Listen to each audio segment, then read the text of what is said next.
हरिओम। इल्जाम लगाने वालों ने इल्जाम लगाए लाख, मगर तेरी सौगात समझकर हम सर पे उठाए जाते हैं।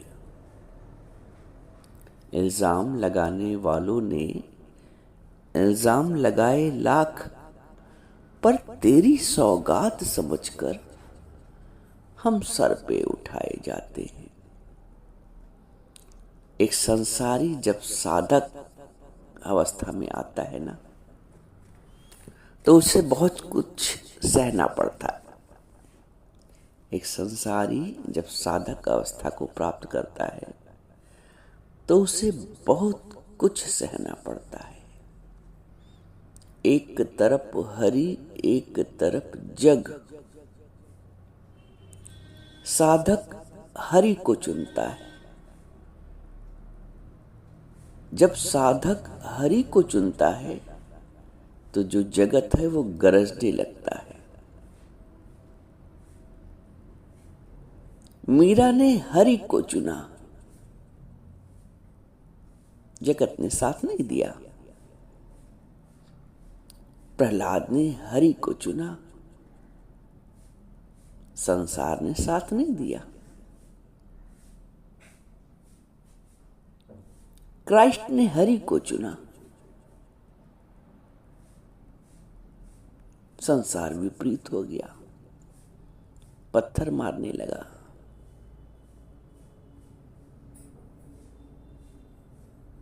जब एक साधक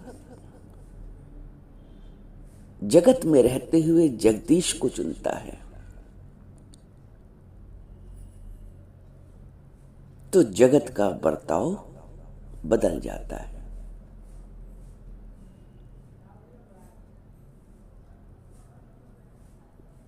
एक साधक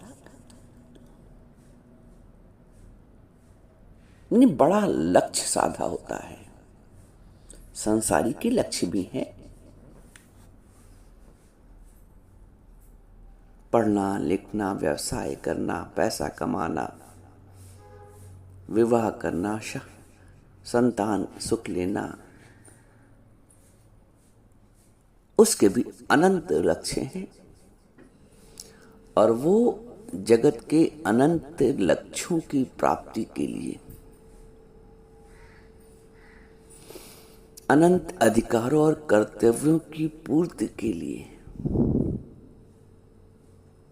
संपूर्ण जीवन जगत में खपा रहता है।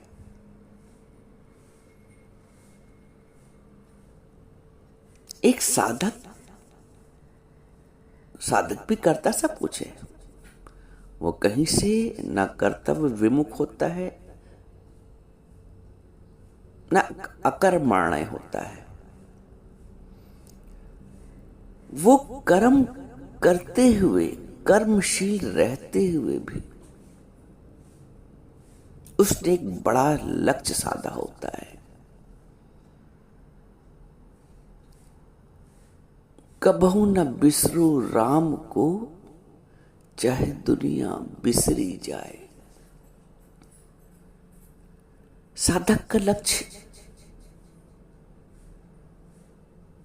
अलौकिक है, संसारी के लक्ष्य लौकिक है।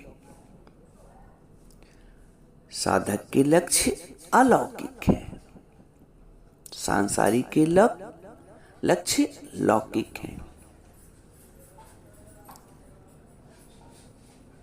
संसारी लक्ष्य पूर्ति करते हुए संतुष्टि को नहीं प्राप्त होता है।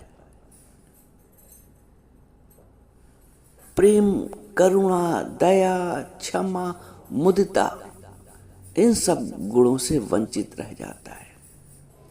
और साधक लक्ष्य, सांसारिक लक्ष्य को पूर्ति तो करता ही करता है, साथ में वो अपने परमार्थिक लक्ष्य की पूर्ति भी करता है।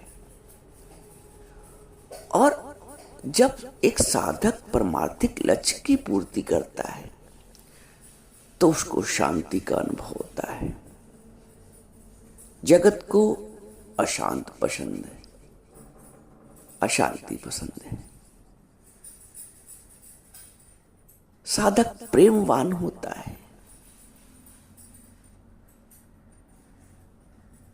साधक परमार्थ युक्त होता है, संसारी स्वार्थ युक्त होता है। तो स्वार्थ को परमार्थ पसंद नहीं आता है।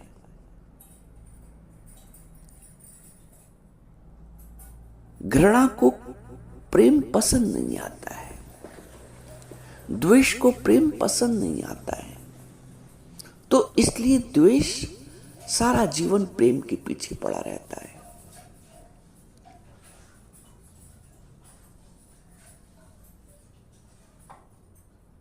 हम जब इस मार्ग में बढ़ते हैं तो हमें बहुत कुछ सहना पड़ता है। हमारा लक्ष्य अलौकिक है, परमार्थिक है। हमारा लक्ष्य हमारे भगवान से जुड़ा हुआ है।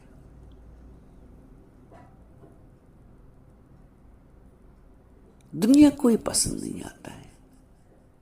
दुनिया को आपसे, हमसे अपने स्वार्थ की पूर्ति करानी है। उसको स्वार्थ पसंद है, इसलिए उसको तुम्हारा परमात्मा में बढ़ना पसंद नहीं आता है। वो तमाम बंधन डालता है। मीरा को विष का प्याला भेजा गया, पर उसके प्रभु प्रेम ने विष को भी अमृत कर दिया। मीरा को काला नाग डसने के लिए भेजा गया, मीरा ने उसमें भी हरि का दर्शन किया।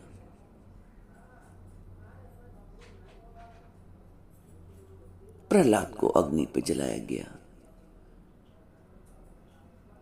प्रहलाद अपने हरि नाम जप में मस्त। क्राइस्ट को कीलों से ठोका गया।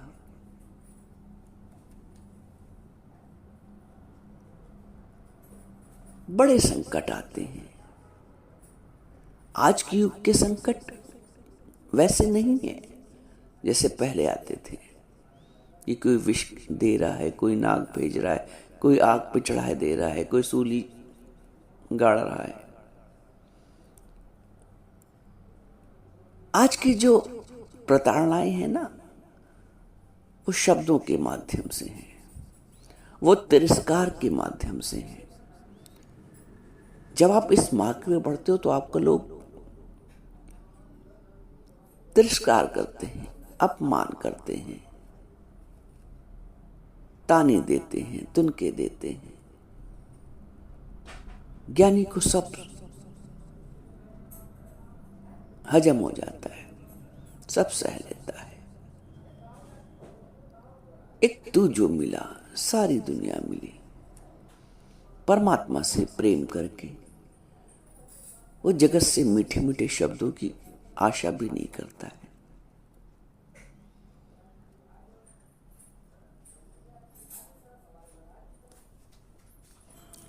क्योंकि इस मार्ग पर बढ़ना है तो सर धर तली गली मोरियाना। भगवान कहते हैं अपने सर को, अहंकार रूपी शीश को, सर धर तली, अपनी हथेली पे रख लेना सर को। सर धर तली गली मोरियाना। मेरी गली आना है ना, तो ये जो मान अपमान सब तज दो, ये अपनी निंदा स्तुति सब तज दो। सर धर तली गली मोरियाना। प्रेम जिन, कहते नहीं, जिन प्रेम कियो तिन ही प्रभु पायो। प्रेम गली अति साकरी, जामे दो ना समाए। जगत और जगदीश दोनों नहीं समाते हैं।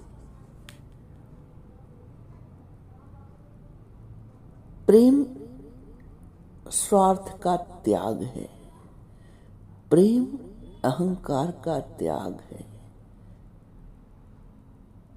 प्रेम सुखों का त्याग है। कैसे सुख? कोई मुझे अच्छा कहे, कोई मुझे समझे, कोई मुझे माने, कोई दो शब्द बोले मेरे हित में, वो नहीं मिलते हैं, वो नहीं प्राप्त होते हैं साधक को। इसलिए साधक जब परिपक्व अवस्था में नहीं होता है तो थोड़ा परेशान होता है। वहां उसको अपने गुरु के सहारे की आवश्यकता होती है।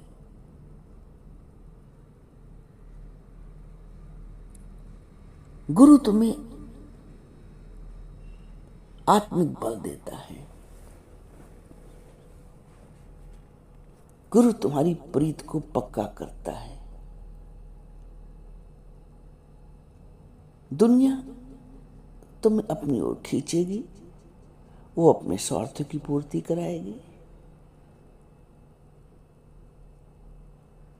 और तुम भी एक बात ये भी गहराई से समझो कि तुम्हें उनका विरोध नहीं करना है, तुम्हें उनका प्रतिरोध भी नहीं करना है। तुमको अपने कर्तव्य में ही प्रभु के प्रेम का रस घोल देना है। चूंकि संसार में रहना है, घर में रहना है, गृहस्थ में रहना है, उस गृहस्थ में भी रह के हम ग्रह में स्थित हो जाएं, अपने आत्म स्वरूप के घर में, जहां प्रेम और भक्ति की दीवारें हैं। ये ऐसा घर है, समस्त कर्तव्यों को निभाते हुए। जो कर्तव्य तुम्हारे कल परिवार के लिए हो रहे थे, आज वही परमात्मा के निमित्त होने लगते हैं। कर्तव्य वही है, भाव बदल गया, स्वरूप बदल गया। कल स्वार्थवश हो रहे थे, आज परमार्थवश हो रहे हैं।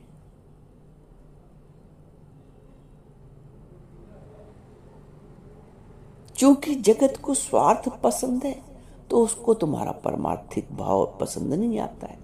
तो ये विरोध अंत तक रहता है एक साधक के जीवन में।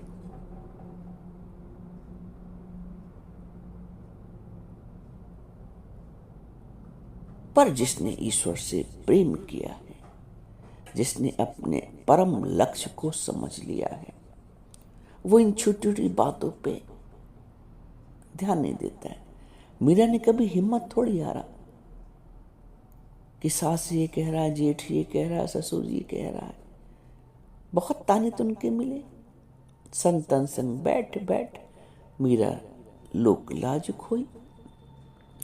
लोक लाज पे भी बात आ जाती है। लेकिन जिसने ईश्वर की भक्ति का भाव जागृत किया है अपने हृदय में, जिसने ईश्वर से प्रेम किया है, वो जगत से भी प्रेम करने लगता है। बात समझने वाली ये है यहाँ पे। उसको भाई ईश्वर कहाँ है? वो जो जगदीश है, जगत के रूप में व्याप्त है। तो जो प्रेमी है, जो भक्त है, वो जगत से प्रेम करता है, घृणा नहीं करता है। किसी भी भक्त ने आज तक जगत से घृणा नहीं किया, जगत से संबंध नहीं तोड़ा।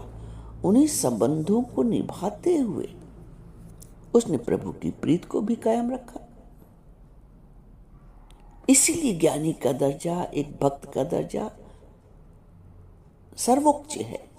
वो इसलिए सर्वोच्च है क्योंकि वो जगत में जगदीश का भाव रखने लगता है। वो अलग बात है कि दुनिया उसे कुछ नहीं समझती, चाहे दुनिया उसे न कुछ समझे, वो तो लाखों में एक होता है। दुनिया की समझ और भगवान की समझ में बड़ा फर्क है। दुनिया नहीं चाहेगी तो तुम भक्त बनो, सत्संगी बनो, सत्संग सुनो, वो ताने तुनके देगी। तुम्हें उस ताने तुनको से घबराना नहीं है। तुम्हें पता है कि सत्य क्या है और असत्य क्या है, परमार्थ क्या है और स्वार्थ क्या है, परम लक्ष्य क्या है और संसार का लक्ष्य क्या है।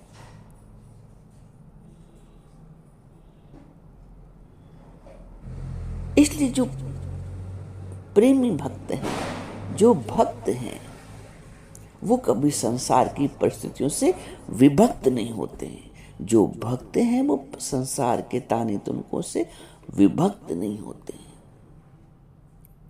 उनको मालूम है कि 84 लाख योनि के पश्चात ये घड़ी आई है, वो समय आया है जब हम परमात्मा से मिलकर एकाकार हो सकते हैं। बहुत जन्म बिछड़े थे माधव, बहुत जन्म का बिछोड़ा था माधव से।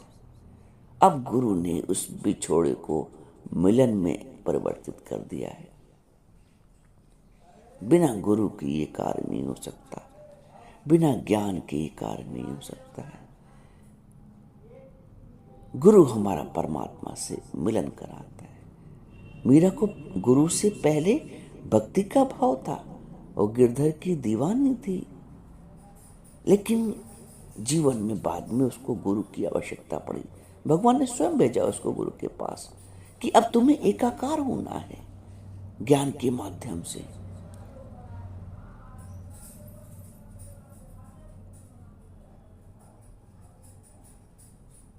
भक्ति और ज्ञान एक दूसरे के पूरक हैं। ईश्वर के प्रति भक्ति है तो तुम ज्ञान की ओर अग्रसर हो जाओगे, और ज्ञान की ओर आपका झुकाव हो तो धीरे धीरे आप भक्ति में परिवर्तित हो जाओगे। भक्ति ज्ञान की ओर बढ़ाती, ज्ञान भक्ति की ओर बढ़ाता है, और दोनों जब जीवन में आते हैं तो जीवन को पूर्णता प्राप्त होती है, जीवन का परम लक्ष्य प्राप्त होता है। तो परम लक्ष्य को प्राप्त करने को कठिनाइयां आएंगी, मैं ये कह रहा हूं। उन कठिनाइयों में घबराना नहीं है, परेशान नहीं होना है, चिंतित नहीं होना है। जिसने ऊंचा लक्ष्य रखा है, आप संसार के दृष्टिकोण से देख लो, जिस छात्र ने, जिस भी व्यक्ति ने अपने जीवन में ऊंचा लक्ष्य रखना, उसको ऊंची पढ़ाई करनी पड़ती, उसको बड़ा त्याग करना पड़ता है। संसार भी ये सिखा रहा है। तो जब हम प्रभु ऐसा परमार्थिक लक्ष्य, परम लक्ष्य की साधना करते हैं, तो ये जो संसार के छोटे मोटे बंधन हैं, ताने तुनके हैं, समस्याएं हैं, शब्दों का भेदन है, ये मिलता ही रहेगा। ज्ञान इसकी परवाह नहीं करता है। कभी न बिसरो राम को, चाहे दुनिया बिसरी जाए। अपनी हिम्मत को, अपने साहस को, अपने प्रेम को, अपने धैर्य को बनाए रखना है, टूटना नहीं है, और ये प्रीत अंत तक निभानी है। भरिया उसका जानिए जिसका तोर चले, पानी भरे पनहारियां रंग बिरंगे घड़े। हमको परमात्मा के प्रेम का अमृत भरना है अपने जीवन में, और इस अमृत को, इस प्रेम को संपूर्ण जीवन भरा रखना है। छलकने ना पाए, गिरने ना पाए, घुटने ना पाए, कम ना होने पाए। इसलिए कहते हैं भरिया उसका जानिए जिसका तोर चले, अंत तक निभ जाए परमात्मा से प्रीत, गुरु से प्रीत, सत्संग से प्रीत। तो अपनी प्रीत बनाए रखो सत्संग से, गुरु से, प्रभु से, और संसार के कर्तव्य निभाते चलो, बिना डरे, बिना परेशान हुए, बिना हताश हुए।